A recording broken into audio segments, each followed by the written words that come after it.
నీ జీవితంలో పాపమైన మురికి ఉన్నప్పుడు ఈ పాపం నుండి విడుదల పొందాలి అంటే, పాపం నుండి పరిశుద్ధిగా కావాలి అంటే, పాపమును తొలగించడానికి ఈ లోకములో ఏది కూడా, ఏ సోపు కానీ, ఏ డిటర్జెంట్ కానీ ఏది కూడా లేదు. కేవలము యేసుక్రీస్తు యొక్క రక్తములో కడగబడితే తప్ప నీ జీవితానికి పాప క్షమాపణ అనేది లేదు.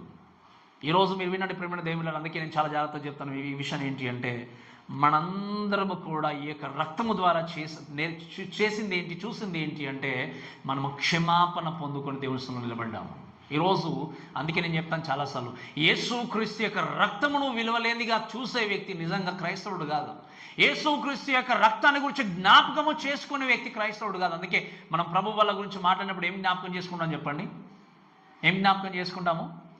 ఆయన శరీరము, ఆయన యొక్క రక్తము. ఆయన రక్తానికి విలువైన వ్యక్తి క్రైస్తవుడు కాదు. ఆయన రక్తం అంటే తెలియనటువంటి వ్యక్తి నిజంగా యేసుక్రీస్తు యొక్క రక్షణ పొందుకున్న వ్యక్తి కాదు.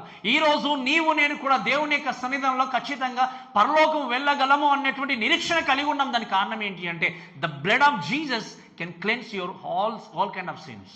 నీ జీవితంలో ఉన్నటువంటి ప్రతి విధమైనటువంటి పాపాన్ని కేవలము యేసుక్రీస్తు యొక్క రక్తం మాత్రం ఏం చేయగలదు చెప్పండి? శుద్ధీకరించగలదు. ఈరోజు ఆయన రక్తమును బట్టి మీరు ఆలోచన చేయండి, ఎంతగా విలువిచ్చి ఆయన్ను ఆరాధించగలుగుతున్నారని చాలా ప్రాముఖ్యమైనది.